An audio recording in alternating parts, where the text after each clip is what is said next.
Welcome back to the deep dive.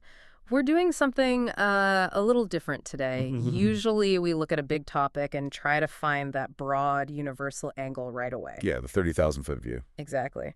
But today I kind of want to start in the mud. Correct. Specifically, the high-stakes, high-pressure world of the South African trucking industry. I see where you're going with this. We're working from a really fantastic breakdown by Greystride called The Role of Cash Flow Forecasting in Maintaining Working Capital. It is a fascinating piece of analysis. And honestly, even if you don't care about logistics or, 18-wheelers, you should really pay attention to this. Why that? Because trucking is, well, it's basically the ultimate stress test for business finance. That's exactly what jumped out at me. It's a sector where the physics of money are just brutal. Right. You have these massive assets, the trucks moving at speed, burning cash every single kilometer. But the money coming in... Oh, that moves at a snail's pace. Yeah. That is the fundamental tension here. In trucking, your expenses are immediate. Right now. You pull into a truck stop, you need diesel. You blow a tire, you need a replacement. The driver needs their wage at the end of the week. These are non-negotiables. You can't negotiate with a fuel pump, no. Right. But then you look at the revenue side. You deliver the load, you get the signature, and then what? You wait. You wait. And in the current economic climate, especially in the context this article is focusing on, you might be waiting 30, 60. Sometimes 90 days. Sometimes 90 days, yeah. So you have this huge disconnect. You can be profitable on paper. Your P&L statement says you made R1 million this month, but your bank account is totally empty because the cash just hasn't landed yet. And that's where businesses die. I mean, not from a lack of profit, but from a lack of cash. You're exactly right. Profit is a theory, cash is a fact, and if you run out of facts... The engine stops. The engine stops. Yes. So the core solution that the source proposes, and this is the topic of our deep dive, is cash flow forecasting. Now, I have to be honest, when I first saw that term, my eyes kind of glazed over a little bit. I get that. It just sounds like standard accounting homework. Make a budget, stick to it. Yeah. But the source argues this is something else entirely. This isn't just bookkeeping. No, it's a strategic weapon. And I think that homework mindset is why so many business owners struggle with this. How so? Most people think of financial management as looking backward. You get your report at the end of the month, you see what you spent. See what you made. And you file it away. That's history. Cash flow forecasting is all about the future. Okay, but how is that different from just, checking my bank balance? Right. I mean, if I want to know if I can afford a new set of tires, I open my banking app. If the number's big enough, I buy them. If it's not, I don't. Why do I need a whole forecast for that? Well, that's the default setting for most of us, isn't it? We call it bank balance management. The problem is that number on your screen. It's a lie. A lie. That's a strong word. It's an incomplete truth then. That number tells you what's available right this second. Okay. It doesn't tell you that your big insurance premium is debiting automatically tomorrow. It doesn't tell you that the client you're counting on just delayed their payment run by a week. So if you make decisions based only on today's balance, you're basically driving a truck down the highway while looking in the rearview mirror. Which is a great way to crash. It's the only way to crash. The forecast, it turns you around. Yeah. It forces you to predict exactly what's coming in and what's going out over specific timelines. Like next week, next month. Next week, next month, next quarter. It gives you visibility. Okay, so let's talk about what that visibility protects. The source keeps using the term working capital. It calls it the lifeline.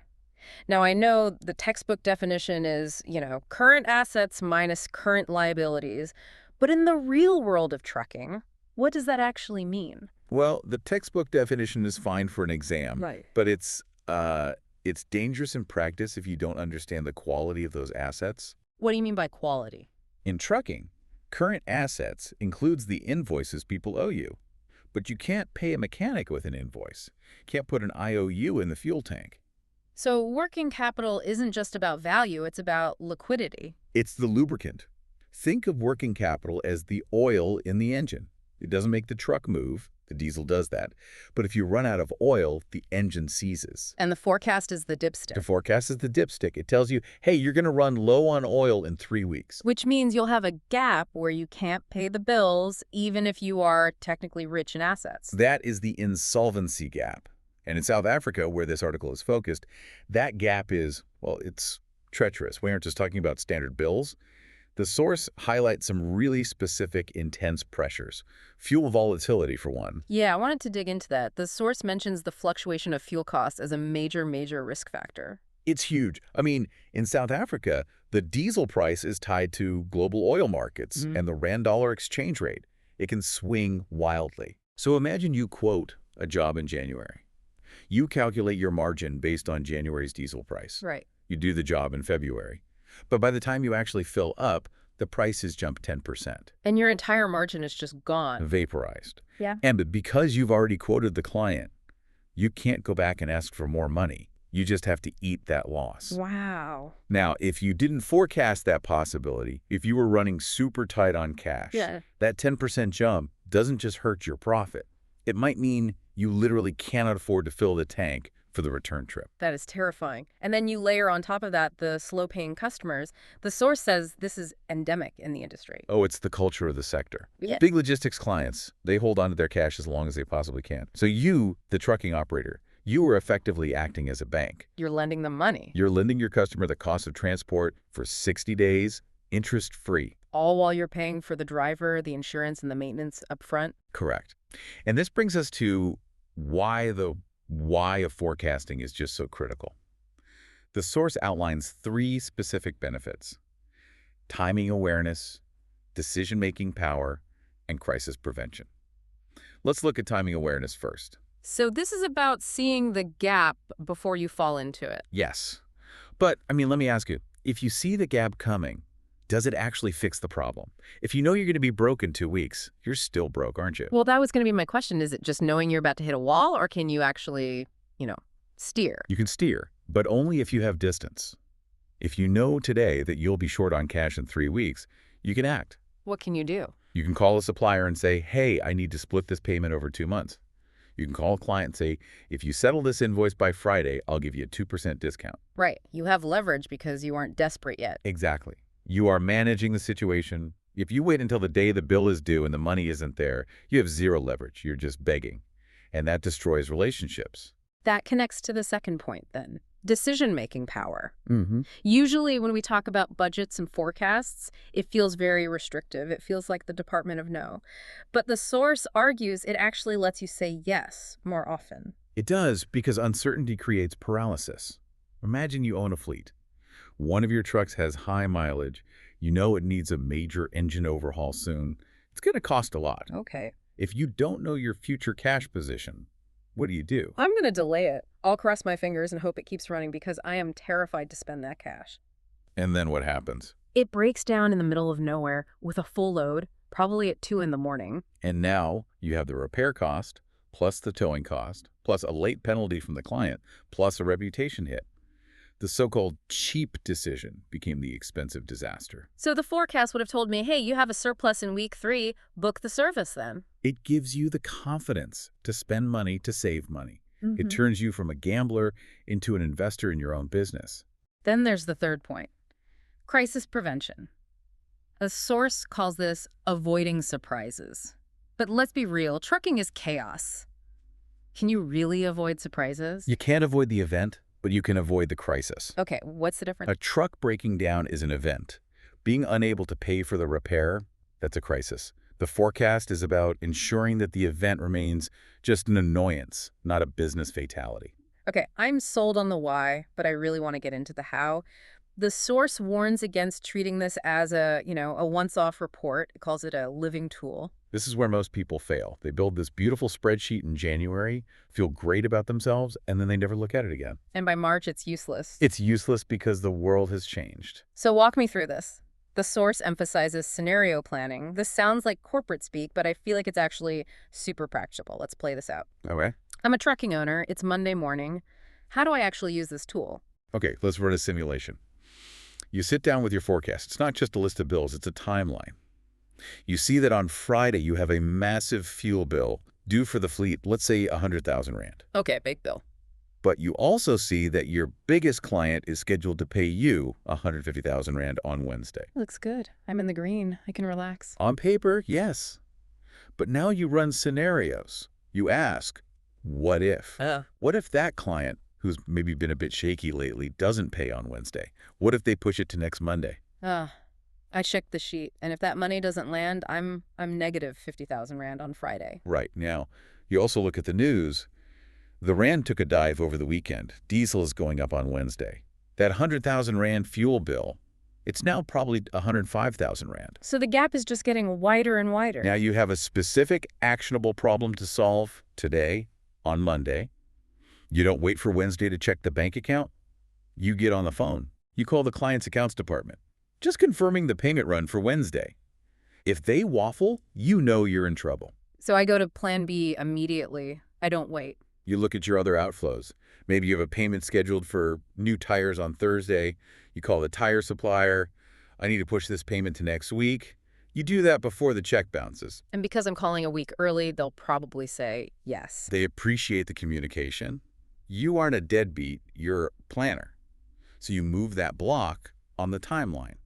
Now, even if the client pays late, you have enough cash to cover the fuel. You survived the week. That is scenario planning. It's playing chess against reality. It sounds exhausting, honestly. It takes discipline, sure. But I guess it's less exhausting than having your trucks repossessed. It's far less exhausting than firefighting mode. Yeah. Waking up every day terrified of who is going to call you for money. That is so much worse. The source also mentioned something interesting about operational alignment. It seems like often the finance person is in a dark room somewhere and the operations manager is out in the yard and they never, ever talk. That is a classic failure point. The forecast can't be a fantasy. If your operations manager knows that truck 4 needs to go off the road for 3 days, the revenue forecast has to drop. Right. If the finance guy is projecting revenue for a truck that is literally sitting on blocks, the forecast is a lie. So they have to be looking at the same map. It has to be grounded in the dirt and diesel of the actual operation. The schedule drives the forecast, and the forecast enables the schedule. There's one last application of this tool that I found really counterintuitive. The source talks about using the forecast to build trust. With lenders and suppliers, yeah. My first instinct, if I was having cash flow issues, would be to hide my books. I wouldn't want the bank to see I'm struggling. That's the instinct of fear. But think about it from the banker's perspective, or a supplier's. They know this industry is tough. They know cash flow gets tight. What scares them isn't the problem. It's the surprise. It's the surprise. They hate not knowing. So what do you do? If you go to your bank manager and say, look, here is my forecast. I have a dip coming in 3 weeks because of a delayed project, but here's the surplus coming in 6 weeks. I need a temporary overdraft extension, and I will pay it back on this specific date. That is powerful. You're showing them you have your hands on the wheel. Exactly. You aren't a risk. You're a professional. You're showing them that you are monitoring the pulse of your own business. That builds immense trust. They're far more likely to help you because they can see the exit strategy you've already planned. It transforms the relationship from, please help me, to let's manage this together. It does. And in the South African context, where credit is tight and banks are cautious, that professional credibility is basically gold. So bringing this all together, the source ends with a real shift in mindset. It moves from the mechanics of spreadsheets to something softer, almost psychological. It talks about peace of mind. It sounds a bit fluffy for a trucking article, doesn't it? A little bit, yeah. But it's the ultimate ROI. It really is. Because we aren't just efficient machines, we're people. And living in that firefighting mode, that constant cortisol spike of, will the check clear? That just destroys you. It leads to burnout. And when the business owner burns out, the business fails. The forecast gives you what the source calls breathing room. Breathing room. I like that. It allows you to lift your head up. Instead of worrying about Friday's fuel bill, you can start thinking about next year's contracts. You can think about growth. You stop surviving and you start building. That's the shift. And it's not because the market got easier. The roads are still bad. The fuel's still expensive. The clients are still slow. But you changed. You changed. You turn the lights on in a dark room. You can see where the furniture is, so you stop stubbing your toes. I love that analogy. It's not about changing the world. It's about changing your visibility of it. Precisely. So we've unpacked the technical side, the working capital, the insolvency gaps. We've looked at the brutal reality of the South African context, and we've walked through the how of scenario planning, actually sitting down on a Monday and moving the pieces around the board. We have. But before we wrap up this deep dive, I want to leave you, the listener, with a thought. We've been talking about trucks and diesel, but apply this scenario planning logic to your own life or your own department at work. It really applies everywhere. If you look at your own resources, your time, your energy, your personal finances, are you running scenarios? Are you asking, what if I get sick next week? Or what if this project takes twice as long as I think? Most of us are just hoping for the best. And hope, as they say, is not a strategy. So if you aren't running those what-if scenarios on your own resources, are you truly in control of your direction, or are you just lucky that the road has been smooth so far? And the road doesn't stay smooth forever. No, it doesn't. And when that pothole comes, you better have seen it coming. That's it for this deep dive into the cash flow lifeline. A huge thank you to the insights from Greystride for grounding this discussion. We'll see you on the next one. Keep your eyes on the road ahead.